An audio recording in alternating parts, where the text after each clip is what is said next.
For some background, I'm a college-aged woman who lives alone. Earlier tonight, I was on my couch putting out a term paper for my feminist literature class. Well, being the naive idiot that I am, I left my door unlocked. I was totally in the zone, and it's pretty noisy when my neighbors go in and out, so I didn't really think much of the footsteps and opening door, that is, until they got louder. I called out, hello? And then turned around to see a really tall 40-something-year-old bearded man with a backpack, and he was literally just standing in the entryway to my living room. Being hopped up on coffee and being a naturally anxious person, I started to panic and then froze. The guy then said, "Sorry to scare you, honey. Don't worry, I'm not here to kill you or anything. I'm looking for Peter." I tell him that Peter lives in the apartment across from me, hoping that will get him out. Instead, however, he walks into my living room and then the kitchen, poking around things and manages to tip right over my surfboard. He tries to make conversation with me and asks if I have any cigarettes. I tell him I don't and try to usher him out of my apartment, but he keeps asking if I have a boyfriend and what I'm making. I had some bread rising on my counter. Finally, I get him towards the door and point him in the direction of Peter's flat. He tried to give me a hug and he told me that I was a really lovely girl. I assume he's harmless, but still, I'm definitely going to be locking my door from here on out. My name is Amber, and when I was small, around 8 to 9 years old, I lived in an apartment complex. It was the type where all of the kids knew each other and would always come outside to play. There was me and about 5 others that always hung out in a group, and out of the group there was a girl named Lana. Me and Lana were the closest, like BFFs kind of close. So if anything would ever happen in the group, me and her would always be the first ones to have each other's backs. It was me, Lana, Isaac, Sylvia, Vivian, and Heather, who was Vivian's little sister. I'm going to describe the way my apartment building is set up because it'll be helpful for the story. I live on the second floor of my apartment, so my bedroom window was facing the parking lot. Since I was on the second floor, my bedroom window was able to see the parking lot and the brick wall that separated the other houses' backyards. Every morning, I would be woken up to dogs barking from one of the houses. It was so annoying and I heard it constantly. This had caused a lot of curiosity for my 8-year-old self, who at the time really loved dogs and was a dog sitter and walker as well. I decided to tell Lana about it and said that I felt bad because the dogs were always tied up with no bowls or anything around them.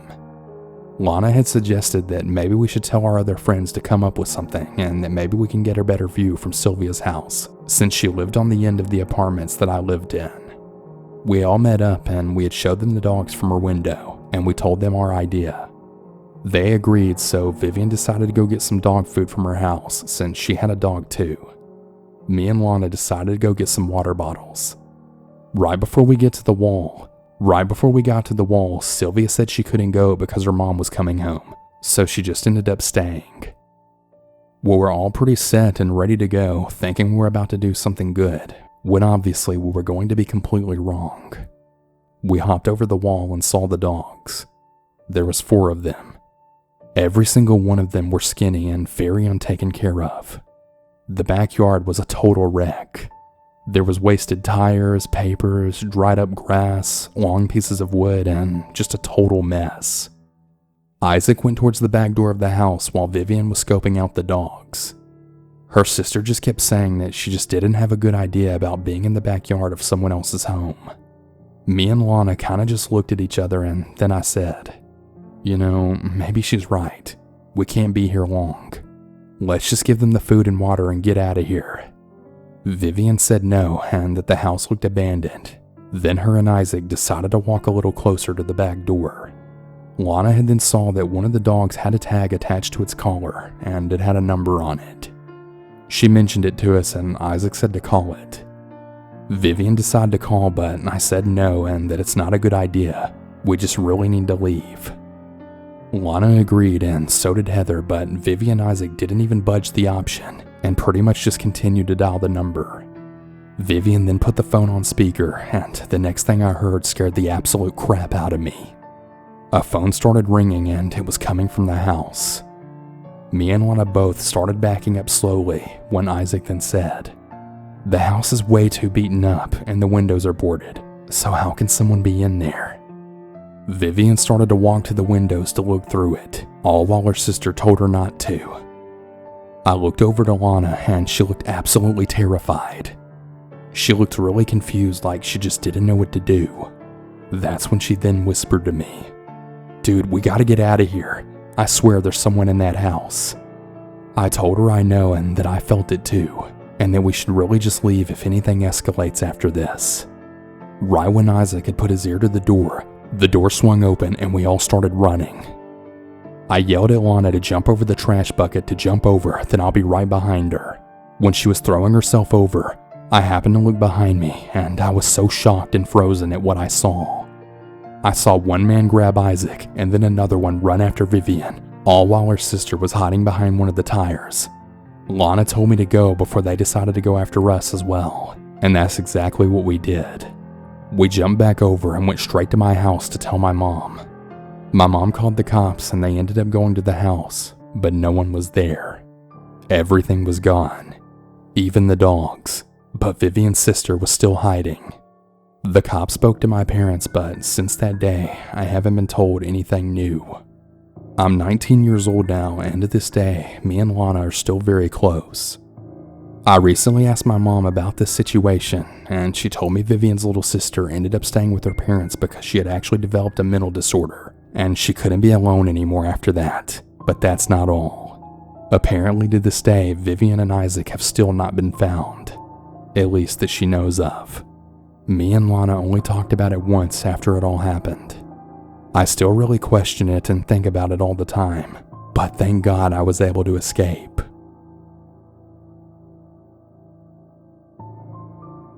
A couple of years ago, I was visiting a friend abroad, and I stayed at her place that she had just gotten a few days earlier.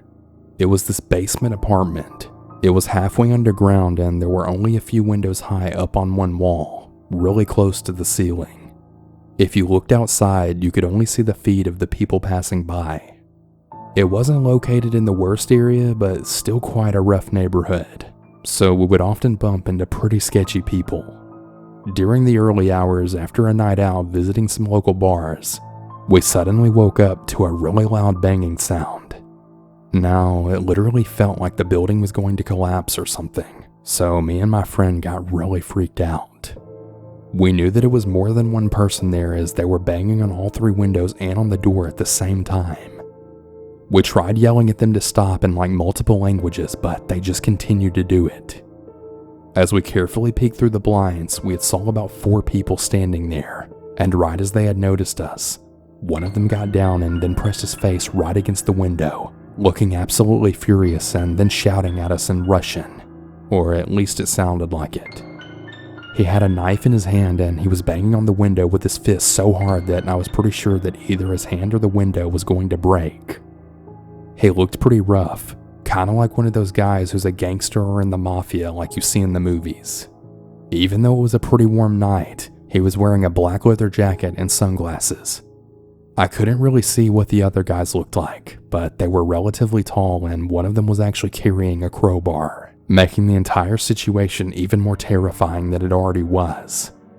As we were trying to make sense on what they were saying and what in the world was happening, 2 of the men then started to kick the windows, which luckily still didn't break. However, one of them then got through the main door leading inside the building and was now trying to force open the door that only led into our apartment. He was going completely ballistic and growling and shouting while jumping against the door. At least that's what it sounded like. As I really didn't want any of them coming through the window or the door, I decided that I was going to try and talk to one of them through the window. And luckily, with the help of Google Translator, we were able to understand each other. Well, kind of. As it turns out, they were looking for some guy who apparently used to live there and owed them some money or something. Now seeing that we were absolutely terrified of them and that clearly neither of us knew the dude they were looking for, the men then apologized and eventually left, which was kind of weird and actually quite funny to be honest. During the next morning, we found like 30 cigarette butts and a post-it note with our address, as well as like 2 credit cards that had been cut into halves. The building's front door was actually broken, probably using the crowbar if I had to guess. Although the men left us alone and didn't seem like they were coming back, as they clearly realized the guy didn't live there, my friend had got so scared that she decided to move in with her boyfriend who lived on the other side of the city. Everything turned out alright, but I can't remember another time where I was that scared. Also, what if they had managed to get in before we had the chance to explain that we weren't hiding the sketchy ass dude? It was pretty damn obvious that they weren't there to spread the word of God or discuss politics. So yeah, we got really lucky, and I'm just really glad we ended up being okay. I'm 23 and female, and grew up in a rural area in Ontario. It was the kind of place where you never lock the doors because you know everyone in town. The all too trusting small town mentality stayed with me once I moved to a big city for university. I got an apartment in a student area with a college nearby and plenty of bars within walking distance. I lived with a guy friend, Tommy, who was a few years older than me from the same small town. I would go to the bars with friends on the weekends and stumble home by myself around 2 a.m. One night on my way home, my neighbor, James, and I met in the hallway, both headed to our own places. He was also drunk and so good looking. He said hello and invited me inside. I ended up staying the night with him. He was nice and it was a fun night, if not a little awkward. We didn't exchange numbers, and we didn't seem like we cared for anything to come of it, so I went home in the morning, and that was that. Fast forward 2 days later. I was asleep in my bed and my roommate was half asleep on the couch with the TV on. He heard a sound that might have been the door creaking open, but he ignored it in his tired state. A few minutes later, he opened his eyes to see a naked man standing in front of him, lifeless and staring into his eyes. It was James. Tommy tried to talk to him and ask him what he was doing here, but he didn't respond. Tommy ran to my room and said, oddly moist, I think James is here to see you. So I followed him out into the living room and saw a completely naked James staring at us with the most serious and concentrated eyes I had ever seen. I tried to talk to him and ask him to leave, but once again he didn't respond. Instead, he went into our kitchen and opened the fridge. He proceeded to take our butter out and start smearing it all over his face and chest, saying nothing, and still with a completely serious look on his face. Tommy and I ran to my bedroom to talk about what to do. While we were in my room, James walked down the dark hallway that led to us and stood in the dark right before the light of my room could reach him. All you could see was his silhouette, and he started whispering, "Hi, oddly moist. Hi, oddly moist," repeatedly. Tommy and I ended up calling the police and staying in my room until they came and took him back to his house. They said he must have been on drugs, but probably wasn't a threat. I agreed I didn't think he was a threat, but I didn't sleep well that night knowing he was a thin wall away from us in his apartment. I talked to James about a week later, and he had no memory of doing this, but he did call 911 on himself and got an ambulance to the hospital the next morning because he had severe sunstroke. So it was likely sunstroke-induced delirium. He's okay now, thankfully.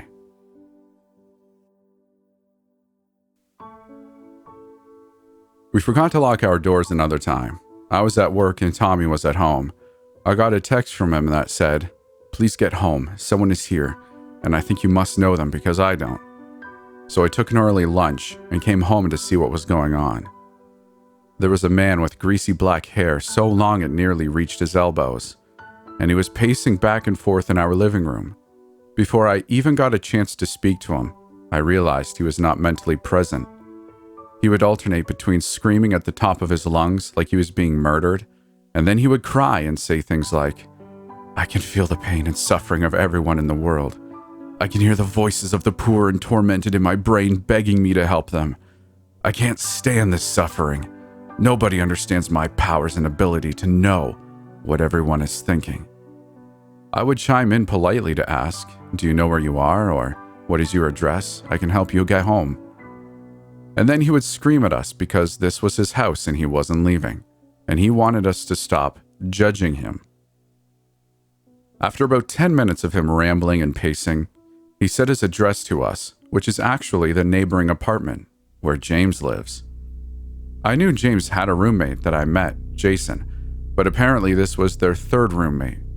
I went to his door and knocked, and thankfully the roommate, Jason, opened the door and came to retrieve the rambling man. Later that night, Jason knocked on our door, and I opened it to see him holding a bottle of wine. He wanted to thank us for handling the situation well and making sure he got home. Apparently, the man had recently been in a mental hospital and left on his own accord and walked into the wrong apartment. His parents came and got him, and he's back in the hospital, safe and sound.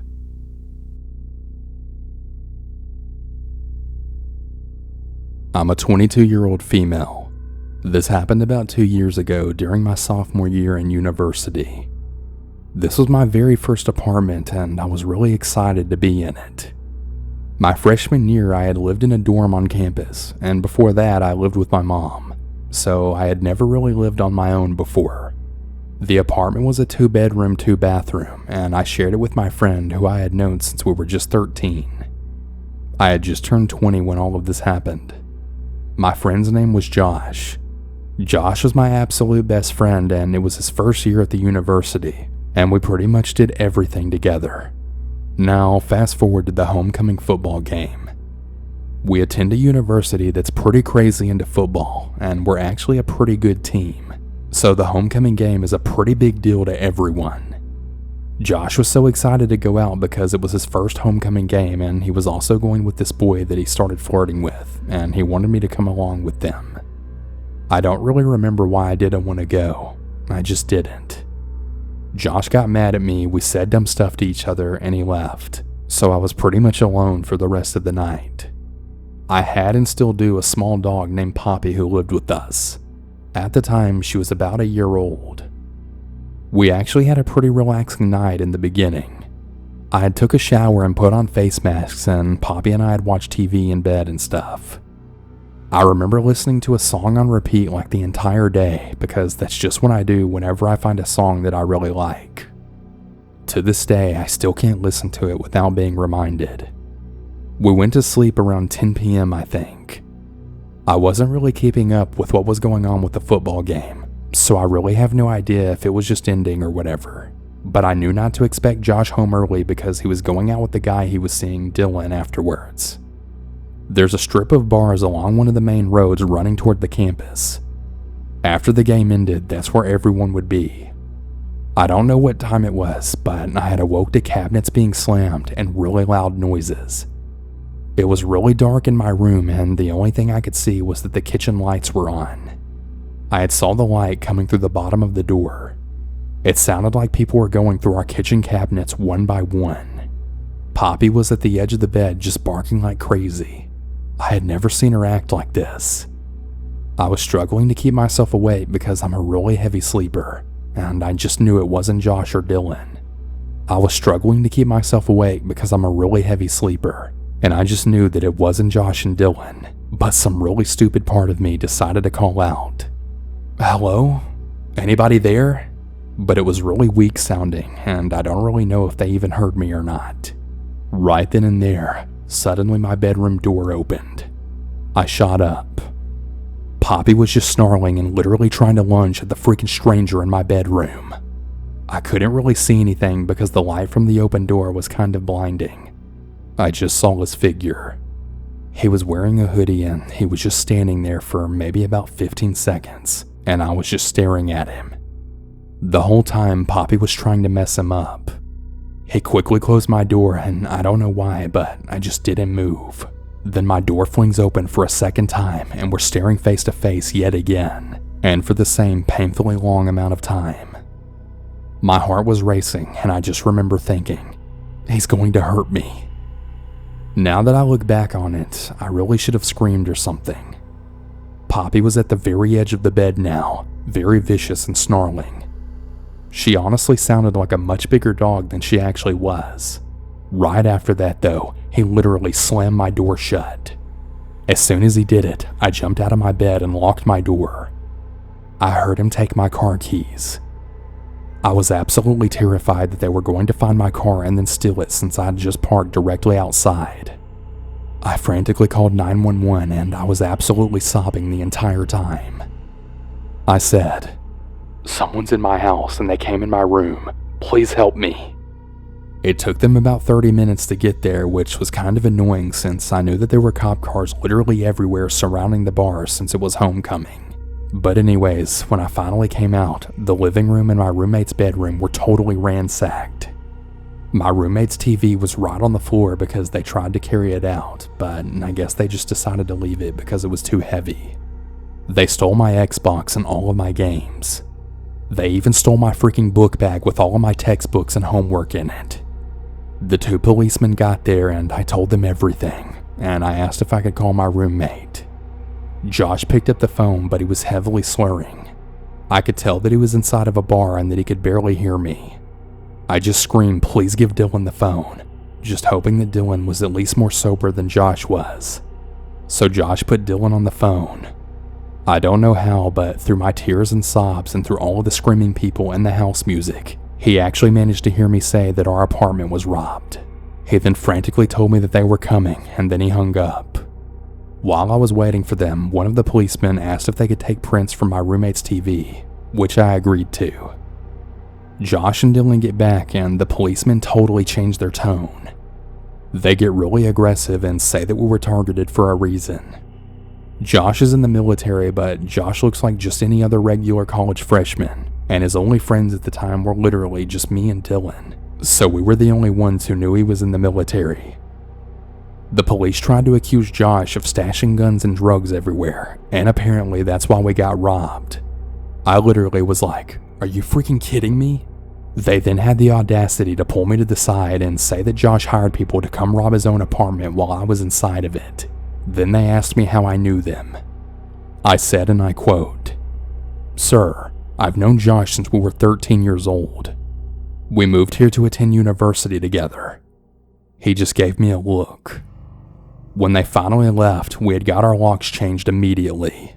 I also had to take the next day off of school to drive to the nearest Nissan dealership and then wait about 7 hours for them to rewire a key fob for me. So yeah, it was a big inconvenience. To the men who robbed me, hopefully I won't be meeting you ever again, for your sake, because I'm older and angrier now and I have defensive weapons, and I'm definitely not afraid to kick your ass. So yeah, you don't want to try me again.